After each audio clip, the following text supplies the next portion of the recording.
Shalom amigos, ¿qué tal? Buenos días. Bienvenidos una vez más al programa El Camino de Dios. Les habla el More Joseph, director del ministerio es Jaim, el ministerio del Árbol de la Vida. Gracias le damos al Dios de Abraham, al Dios de Isaac, al Dios de Jacob, al Dios y Padre de nuestro Señor Yeshua el Mesías, porque nos ha concedido la oportunidad de una vez más estar aquí en este programa de El Camino de Dios que llega a ustedes de parte de nuestro ministerio. El ministerio que se enfoca en enseñar las raíces de la fe que nosotros debemos regresar a conocer para poder entender el mensaje de la Sagrada Escritura. Hoy nos encontramos en el día 27 del mes de octubre del año 2024, que equivale al día 25 del mes de Tishrei, de acuerdo al calendario de Gilel. Con el día de hoy podemos marcar la finalización de las, estas, los días solemnes dentro del calendario judío, los días solemnes que la Biblia habla en el capítulo 23 de Levíticos. Los días solemnes que Pablo de Tarso le llama sombra de lo que ha de venir. Cuando Pablo decía que esto era sombra de lo que ha de venir, de ninguna forma estaba diciendo que ellas no tenían valor alguno o que estaban abolidas, sino que Pablo, como un apóstol a los gentiles, dentro del marco apocalíptico y escatológico que ellos estaban viviendo, la expectativa mesiánica en el lenguaje más comprensible, la expectativa mesiánica que estos tenían en el tiempo que ellos estaban viviendo después de la resurrección del Mesías, Pablo entendía que al llamar estos días solemnes sombra de lo que ha de venir, como algo que iba a realizarse en su eh, absoluta realidad cuando el Mesías regresase y estableciese su reino en medio del pueblo de Israel, en el trono de gloria del cual el Creador le habló a David que sería para siempre. Y ante esta expectativa, él le decía a los gentiles que ellos, ante la realidad que estaban viviendo, y es importante, cuando usted lea las cartas de Pablo, tener en cuenta el mundo cultural que los gentiles vivían, lo que se conoce como el culto imperial, una cosa, un concepto, un tema muy importante de la época de Pablo, que si usted no lo conoce, usted no va a hacer un clic, no va a encontrar una conexión entre sus palabras y la realidad que estaban viviendo los que estaban allí presentes. Ante la situación de que los gentiles no, por causa del culto imperial, no podían observar los días solemnes del pueblo de Israel porque no eran considerados ciudadanos del pueblo de Israel, no eran considerados parte del pueblo de Israel. Pablo de Tarso, entendiendo que el mundo estaba bajo el dominio del imperio romano en ese momento, le dice a los gentiles que no se preocupen por eso, que están muy bien en el Mesías, que con el Mesías lo tienen todo, y entendiendo esta realidad de que ellos están esperando el retorno del Mesías, pues Pablo de Tarso le dice que esto es sombra de lo que ha de venir. Y el viernes pasado terminamos estos días solemnes que nosotros estudiamos y hablamos mucho de ello durante esa temporada o ese tiempo para poder mirar por qué es sombra de lo que ha de venir y qué esperamos cuando el Santo Mesías regrese a gobernar según el Eterno le había encomendado. También ayer, en nuestro centro de estudio, tuvimos el comienzo nuevamente de el ciclo anual de estudio de la Torá. Otra vez estamos estudiando los 5 libros de Moisés y en este año particular he retomado la tarea de escribir, preparar un escrito como estuve haciendo en el 2017 y 2018, si la memoria no me falla, 2017-2018 aproximadamente. Estuve preparando toda la semana un escrito donde le entregaba a los estudiantes escrito para que los hermanos, discípulos, para que puedan tener récord de las ideas que presentamos en ese estudio o vamos a enseñar en ese momento.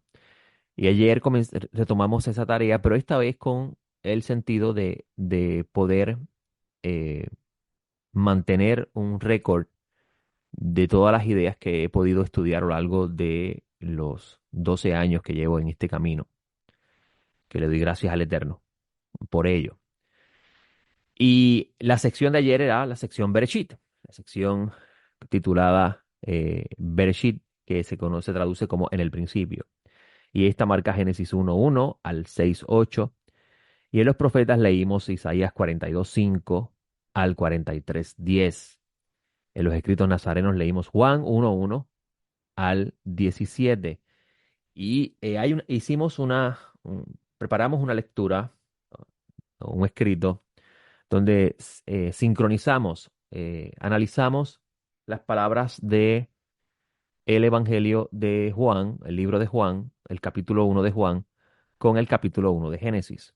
Porque Juan, el discípulo, está haciendo en este Evangelio un midrash, una exposición exegética utilizando el método judío del tiempo del Segundo Templo de estudio e interpretación para exponer los orígenes del Mesías de forma midrashica y a la misma vez en esa introducción comenzar a desarrollar todo su libro. Dicho en otras palabras, Juan en este Evangelio va a exponer los orígenes celestiales del Mesías, dado que los demás evangelios ya habían expuesto, por ejemplo, el caso de Mateo, habían expuesto los orígenes terrenales del Mesías. Y ayer tuvimos un estudio bastante extenso que no terminamos. Eran 10 páginas de escrito y apenas llegamos como a la página número 5 o 6, si no me equivoco, de esta introducción y les aseguro, amigos, que podemos estar años de años analizando ese primer capítulo de Génesis y no terminaremos de encontrar tesoros valiosos. Como dice el maestro Nazaret, un escriba docto en la Torá, cuando ve usted leer ese texto en español, la ley, la palabra ahí griega alude a la Torá.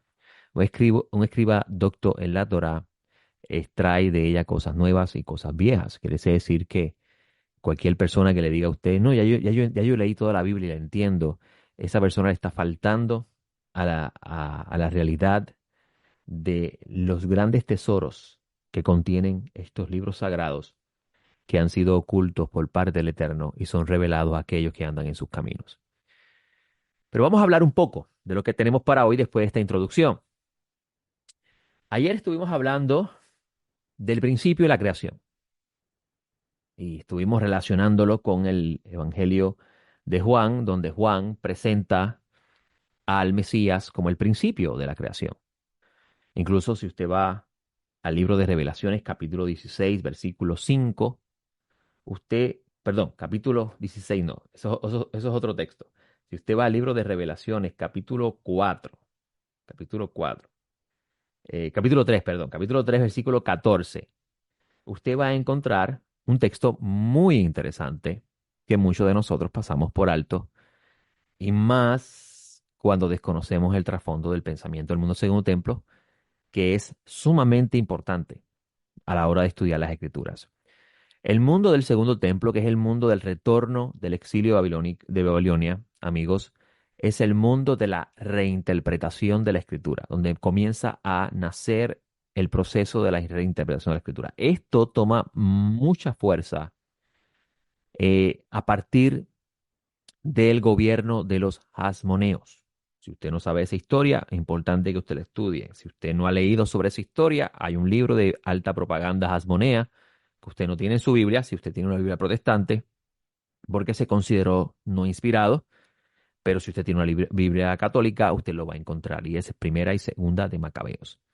Primera y Segunda de Macabeos es un libro de propaganda hasmonea donde busca a la misma vez explicar las razones, qué fue lo que causó lo que pasó en ese tiempo del mundo del segundo templo, que es el punto de origen para esta historia de que usted va a encontrar en el mundo de Jesús, donde hay fariseos, saduceos, celotes, donde hay escribas, donde hay incluso esenios, que no están directamente mencionados en los textos del Evangelio, pero están históricamente presentes allí, y ese es el nombre que se le da dentro del mundo académico, aunque diferimos sobre este tema, pero tema para otro momento. Y ese periodo del tiempo de los asmoneos, que es el que marca esa fragmentación de la cultura judía del mundo del Segundo Templo, donde también comienza a nacer lo que se conoce como la reinterpretación de la escritura.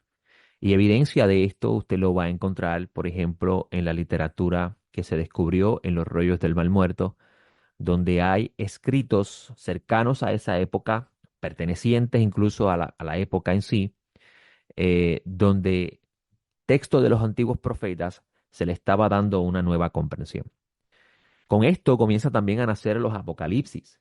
Y con los apocalipsis, si usted no lo sabía, en el mundo del Segundo Templo había múltiples apocalipsis. El apocalipsis de Juan no es el único apocalipsis del mundo del Segundo Templo, hay múltiples apocalipsis. Incluso desde antes de Juan ya existían apocalipsis. Y estos apocalipsis, cuando los lees, son muy interesantes porque vas a descubrir que hay una relación de ideas dentro de estos apocalipsis, y más aún cuando tomas en cuenta que la perspectiva o la idea de los apocalipsis en el mundo del Segundo Templo estaba construida alrededor de la revelación una nueva revelación del mismo texto para el que está escribiendo ese libro, ese Apocalipsis. Y viene de parte de un ángel de Dios viene a mostrarle al autor del Apocalipsis l- la realidad, la nueva realidad que están viviendo y lo que va a suceder dentro de esa nueva realidad. Esto es importante porque cuando lees el libro de Revelaciones está sucediendo lo mismo. La única diferencia es que en el caso del libro de Revelaciones usted va a encontrar que el autor del libro de Revelaciones nos dice que esta revelación viene directamente de Dios y Dios se la da a el Mesías, Yeshua, a su hijo, donde el Mesías se lo envía a Juan a través de un ángel. Quiere decir que en esta introducción nada más del libro de Revelaciones se está mostrando el nivel de autoridad que tiene esta revelación en comparación a otras revelaciones. Viene directamente de Dios a través del Mesías.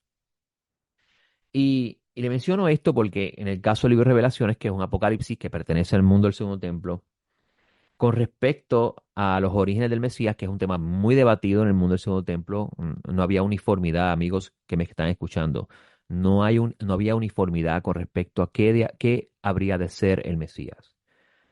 O sea, algunos pensaban que el Mesías habría de ser un guerrero que liberaría a Israel, algunos pensaban que el Mesías habría de ser un sacerdote de la casa de Aarón, sí, si no lo sabía, se hablaba de eso.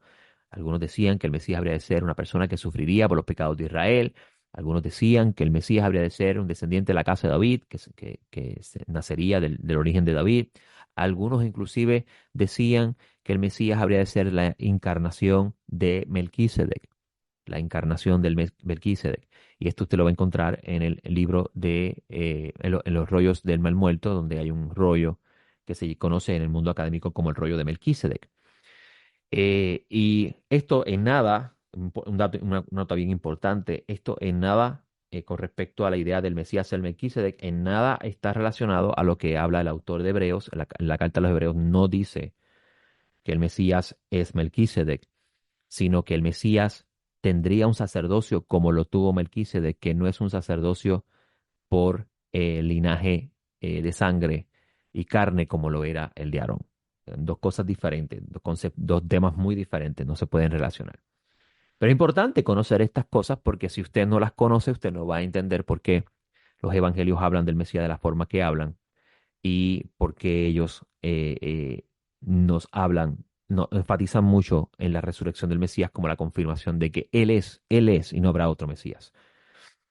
Ahora, existía un amplio debate con respecto al Mesías, que habría de ser él. Y vuelvo y repito, y esto lo añado dentro de lo que hemos ya repetido, habían grupos que decían que el Mesías habría de ser un humano celestial. Escuche bien, un humano celestial, un humano que viene del cielo. Por eso que Pablo, usted va a encontrar a Pablo hablar del segundo humano en las cartas a los Corintios, el segundo Adán. Adam en hebreo significa humano. Ha-Adam, el humano, Adam en singular es humanidad. Adam sin el artículo es humanidad, perdón, corrijo. Por eso que Pablo va a encontrar que Pablo lo llama al Mesías el segundo humano, porque también existía una idea apocalíptica del mundo segundo templo, construida alrededor del libro de Daniel, donde se mostraba que el Mesías era un humano, habría de ser un humano que vendría del cielo. Pero también existía la idea de que el Mesías habría de ser de un humano de la tierra que iba a ser glorificado, que iba a alcanzar el estado divino. Eso también usted lo va a encontrar en literatura del Museo de Templo. Eso es bien importante porque eso te dice que no había uniformidad absoluta con respecto a las ideas del Mesías y es valiosísimo conocer ese trasfondo a la hora de leer los escritos que tenemos en nuestras manos, como el Nuevo Testamento, porque el Nuevo Testamento fue escrito en ese periodo del tiempo, o sea, en lo que tenemos en nuestras manos como esos documentos pertenecen a ese periodo del tiempo y es importante conocer ese periodo del tiempo y sus pensamientos para poder entender lo que se está hablando. Ahora, con respecto al Mesías ser un humano divino que desciende del cielo, Pablo de Tarso habla de esto en Filipenses, cuando él dice Jesús existiendo en la forma de Dios, existiendo en condición divina, eso es lo que está queriendo decir él. No se aferró a esa condición, sino que se despojó de esa condición divina y eh, se hizo mortal como todos nosotros, incluso siervo, esclavo, por causa de la redención que Dios le encomendó realizar. Eh, Cambia muy grandemente las ideas que se tienen sobre ese versículo de Filipenses, porque obviamente cuando interpretamos la escritura lejos del mundo donde pertenece, vamos a construir cosas que no pertenecen a esa realidad. Pues el mundo del segundo templo es un mundo de reinterpretación de la escritura, es un mundo donde surge en Apocalipsis y es un mundo donde se habla también mucho sobre quién habría de ser el Mesías, cuáles son sus orígenes, etcétera, etcétera. Y por ejemplo, le decía que en Revelaciones capítulo 3 versículo 14 vas a encontrar a el Mesías decir algo muy interesante que nosotros pasamos por alto y se nos hace muy difícil digerir porque no conocemos ese mundo, no conocemos esa comprensión teológica del mundo del segundo templo. Estamos muy aferrados a la comprensión teológica que surge 400, 500 años después de personas que desconocían el trasfondo de estos textos. El texto dice, y al ángel de la iglesia de la Odisea escribe, esto dice el amén, el testigo fiel y verdadero, el principio de la creación de Dios. Esa expresión, el principio de la creación de Dios, nos está hablando de los orígenes del Mesías. ¿Cuándo el Mesías vino a ser? ¿Cuándo el Mesías existió? Y este Apocalipsis nos está apuntando a un texto que conecta con el Evangelio de Juan. Cuando usted lee el Evangelio de Juan, diciendo en el principio era la palabra o el verbo, en el principio existía el verbo y el verbo estaba con Dios y el verbo era Dios.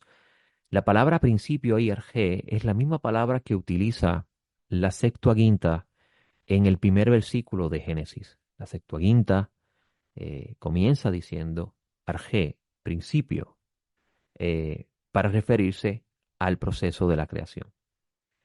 Si usted conecta los textos, hace un remes, que es uno de los métodos de exégesis judía que existían ya en el tiempo del segundo templo, usted va a encontrar que el Mesías le está diciendo a Juan en esta revelación del libro de Revelaciones, valga la redundancia, y también está Juan afirmando en este evangelio algo que está establecido en la revelación que recibe Moisés, en el libro de Génesis, capítulo 1.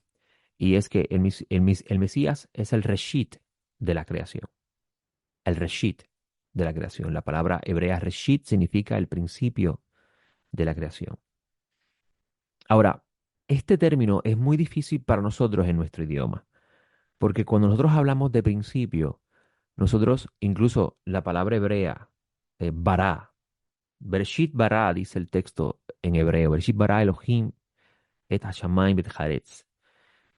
Esa expresión en hebreo, en el principio creó de los cielos y la tierra, contiene uno de los grandes tesoros más grandes, más hermosos, mejor dicho, de las perlas más hermosas que Dios ha dado al pueblo de Israel, que años de años, siglos, se ha estudiado y se han descubierto muchas cosas interesantes.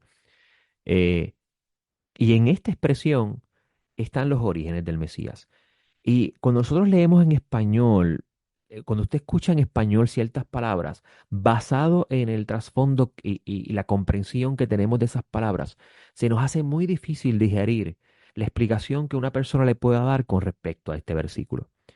Me recuerdo hace mucho tiempo atrás, una persona, discípulo del Mesías, que está en nuestro centro de estudio, que lleva muchos años con nosotros, cuando llegó por primera vez y estábamos hablando de la diferencia entre el humano crear y Dios crear, le preguntaba si un ser humano puede crear algo de la nada. Y ella me dice, sí, una obra de arte. Y yo le dije, ¿y cuáles fueron los instrumentos que utilizó para hacer la obra de arte? Entonces ella tomó el ejemplo de una obra de arte. ¿Y de dónde surgieron esos instrumentos? Los colores, el lienzo, la madera que marca el lienzo, los pinceles, todo eso es, eso es la formación de materia existente. ¿Quién creó esa materia? La Torá nos dice que la materia fue creada de la nada. No existía la materia. La materia no fue creada de la nada. Ahora, es interesante esto, porque cuando vamos al asunto del Mesías, la palabra del Eterno, la Torá habla del principio, el principio con el Reshit, con la creación, o sea, con la palabra crear, Bereshit bara. En el principio creó, pero la palabra bara en hebreo no es crear en el sentido de tomar, como en el caso del humano, tomar barro, como dice la escritura, tomó de la tierra y formó el humano, e insufló en sus narices aliento de vida. O sea, el humano fue formado, fue creado, mejor dicho, fue formado de algo ya existente. Para el mundo del segundo templo, con respecto al Mesías, esa idea no existía. El Mesías era una emanación de Dios, pero se utilizaba el término bara. Bara en el sentido de surge de la nada. Y es interesante encontrar este concepto de la nada, Ain, porque este es uno de los nombres de Dios que está en la Escritura. Obviamente usted no lo va a encontrar en el texto en español porque lo que tenemos en español son traducciones. Pero la Biblia no fue escrita en español. Incluso los escritos nazarenos fueron escritos en griego, pero eso no significa que sus autores no pensaban en hebreo. Cuando yo escribo una carta en inglés, yo pienso en español cuando escribo en inglés, porque es mi idioma nato, es el idioma de yo comprender la realidad que vivo, los conceptos y las ideas. Y así mismo sucede cuando usted lee los escritos nazarenos, el Nuevo Testamento. Aunque sus autores están escribiendo en griego, las ideas y los conceptos que ellos van a expresar en esos documentos son puramente hebreos. Y necesita usted conocer esa mentalidad para que usted pueda entender lo que ellos entendían con respecto a las cosas que nosotros, por desconocer ese mundo, hemos divorciado de él. Y cuando se habla con respecto al Mesías surgir de la nada, esta idea es bien interesante porque a uno de los nombres de Dios es Ein. Y Ein en hebreo significa nada. En hebreo significa nada. Incluso en su valor numérico reducido, que es algo que en el mundo segundo templo ya existía, lo que se conoce como gematría, está relacionado al número 7 y por eso es que dicen que el ser supremo que nosotros llamamos Dios es el único que posee perfección absoluta y que todo lo demás se demanda perfección basado a algo con que compararlo. Y esto es bien importante entenderlo porque, por ejemplo, esta próxima semana o esta semana, este próximo Shabbat, vamos a estar hablando de la parashá Noach, de la parashá de Noé, que se encuentra en el capítulo 6, versículo 9, donde en ese capítulo dice que Noé era perfecto en sus generaciones. La palabra tam ahí en hebreo, perfecto en sus generaciones, habla nos expresa esa idea de que comparado a esa generación, Él era perfecto. Y esa idea es bien importante. ¿Por qué? Porque cuando vamos al asunto de la perfección de Dios, ¿con qué lo podemos comparar? No hay nada con quien pueda Él ser comparado.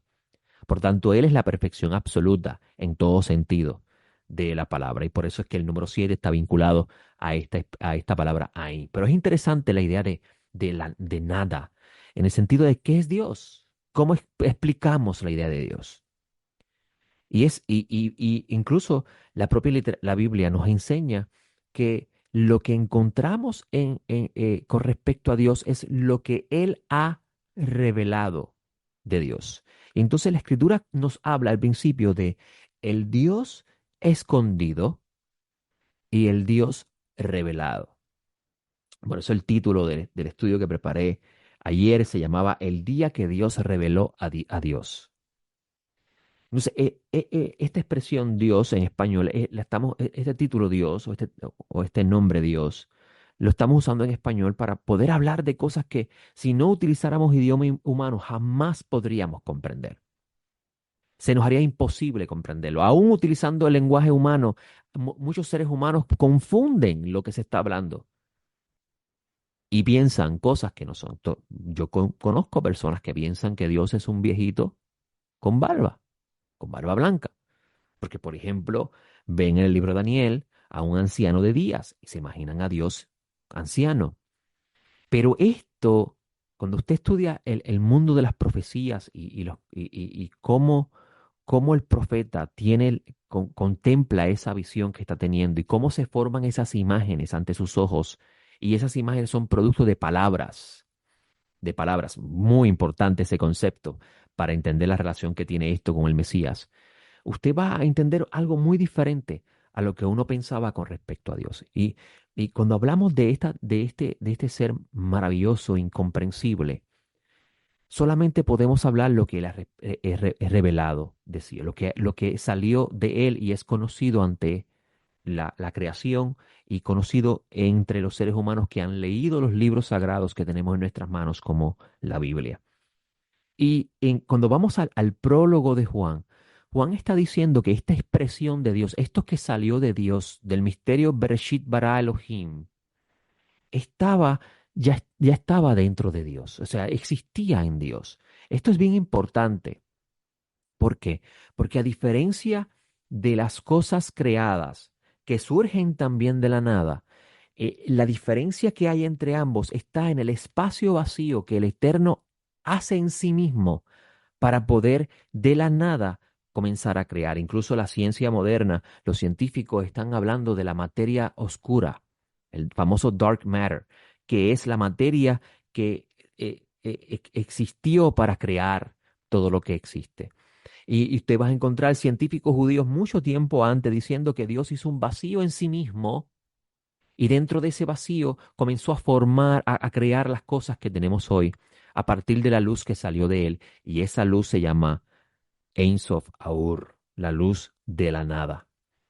Y esa luz es de la cual habla Juan en este evangelio cuando él dice, la luz era la vida de los hombres. ¿Y por qué la luz era la vida de los hombres, amigos? Se me está acabando el tiempo. Le digo, esto es un tema tan hermoso que hay que tener muchas horas para poder exponerlo. Ayer estuvimos 2 horas y no pudimos completar todo lo que se podía hablar de este tema. Pero cuando tú ves en el Evangelio de Juan que dice, la luz era la vida de los hombres, se está refiriendo a esos primeros días, los primeros 4 días de la creación, donde esa luz que emanó de Dios alumbró toda la creación en lo que surgía el sol, la luna y las estrellas.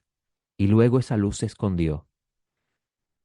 Pero Juan dice, hace 2000 años que apareció. No tengo tiempo para más. Le doy gracias al Todopoderoso por este espacio con ustedes y le pido al Santo bendito sea que les conceda una buena bendición esta semana y que puedan ustedes estar conmigo la semana próxima en este programa del Camino de Dios. Nos vemos la próxima. Shalom.